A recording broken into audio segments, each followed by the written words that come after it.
agama dan kepercayaan kita masing-masing. Berdoa mulai.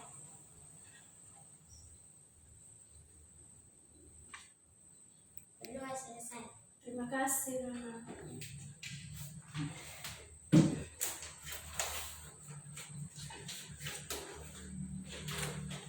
Tadi adik-adik datang di sekolah sarapan kasih? Sarapan. Oke. Biar sarapan biar adik-adik belajar, adik-adik semangat ya.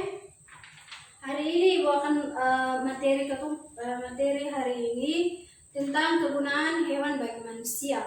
Jadi di sini Ibu ambil 4 contoh. Adik-adik tahu kasih hewan yang menguntungkan bagi manusia dan hewan merugikan bagi manusia. Adik-adik ada yang tahu kasih?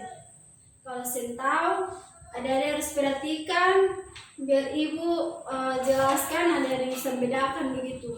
Hewan yang bisa menguntungkan dan hewan yang merugikan. Dari di sini Ibu ambil 4 contoh hewan yang menguntungkan bagi manusia. Dan contohnya itu sapi. Adik-adik pernah lihat sapi? Sudah. Sapi itu kenapa sapi itu menguntungkan bagi manusia? Karena sapi merupakan hewan yang menguntungkan bagi manusia karena sapi dapat menghasilkan daging yang dapat dimakan oleh manusia. Selain kan menghasilkan daging, sapi juga menghasilkan susu. Adik-adik pasti kecil-kecilan pasti pernah minum susu toh? Sudah. Jadi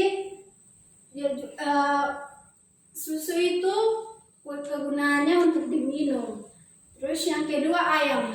Adik-adik tahu ayam kesini semua pasti lihat ayam toh? Sudah. Ayam itu di satu rumah ada ayam. Oke, Dela.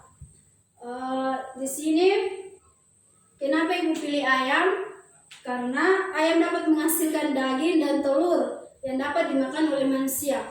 Adik-adik pasti semua pasti semakan telur ayam toh? Sudah. Pintar. Yang ketiga kuda. Siapa di sini yang pernah lihat kuda? Pasti sama pernah lihat kuda toh? Mungkin di rumah, di taman, di mana saja. Mungkin adik-adik di kebun binatang pasti pernah lihat kuda toh? Jadi kuda dimanfaatkan tenaganya oleh manusia untuk menarik delman. Kuda juga dapat dimanfaatkan untuk berolahraga kuda. Yang yang keempat itu lebah. Adik-adik pernah lihat lebah kasih? Di sini pasti adik-adik rumah pasti ada lebah. Lebah yang menghasilkan madu itu. Adik-adik tahu kasih? Oke. Kalau begitu lebah itu dipelihara oleh manusia karena dapat menghasilkan madu yang berguna bagi kesehatan manusia. Jadi lebah ini punya manfaat paling banyak. Dia bisa menghasilkan madu dan madu itu bisa digunakan oleh manusia pada saat dikonsumsi oleh manusia. Nah, yang kedua, hewan yang merugikan bagi manusia. Nah, di sini adik-adik pasti sudah bisa membedakan ya. Nanti Ibu jelaskan, adik-adik pasti bisa membedakan. Oh, jadi hewan ini merugikan bagi manusia, hewan ini menguntungkan bagi manusia. Jadi yang kedua, hewan yang merugikan bagi manusia. Yang kedua, lalat. Siapa di sini yang pernah lihat lalat? Oke, kasih tangan. Pasti semua pernah lihat lalat, toh? Jadi lalat dapat menyebarkan penyakit perut. Jadi adik-adik bisa bedakan. Tadi Ibu jelaskan yang pertama itu hewan yang apa? Hewan yang menguntungkan. Sedangkan sekarang Ibu jelaskan ini hewan yang merugikan. Bagi manusia itu Ibu ambil contoh itu lalat. Kenapa Ibu pilih lalat? Karena lalat dapat menyebarkan penyakit perut. Lalat dapat menyebarkan kuman lewat makanan. Makanan yang dihinggapi lalat menjadi kotor jika dimakan makanan, maka perut akan sakit. Jadi adik-adik rumah pasti kalau orang tua sediakan makanan ini, orang tua taruh di atas meja, pada saat itu pasti di rumah semua ada lalat toh? Adik-adik pernah lihat lalat toh di rumah? Pada saat orang tua taruh makanan di meja, pasti lalat itu datang menghinggapi makanan tersebut dan lalat itu mengeluarkan kuman kepada makanan itu. Pada saat dikonsumsi mengakibatnya sakit perut.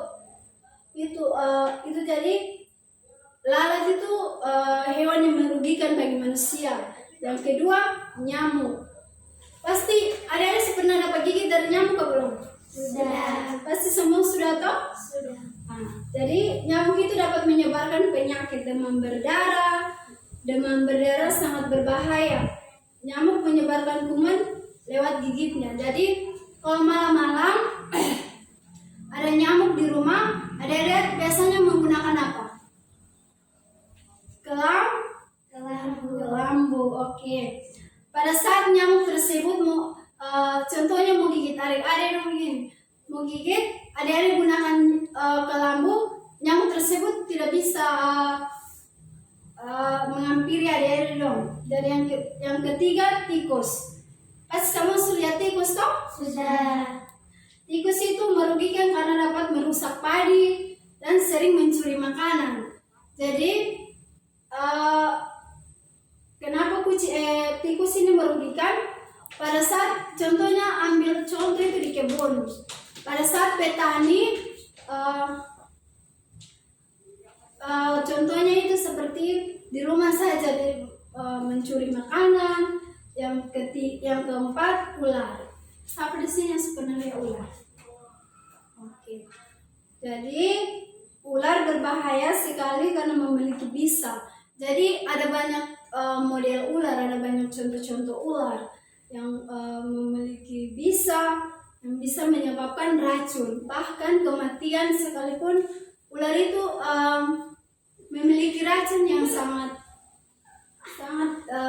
berat. Jadi dari ibu penjelasan adik-adik mengerti ke belum? Sudah. Nah, jadi pada saat di adik-adik rumah ada lihat hewan, pasti adik-adik bisa membedakan. Oh, jadi hewan ini menguntungkan bagi bepu hidup. Kalau hewan ini merugikan. Jadi pembelajaran kita hari ini sampai di sini. Sebelum kita mengakhiri pembelajaran kita, Ibu ambil absen dulu ya.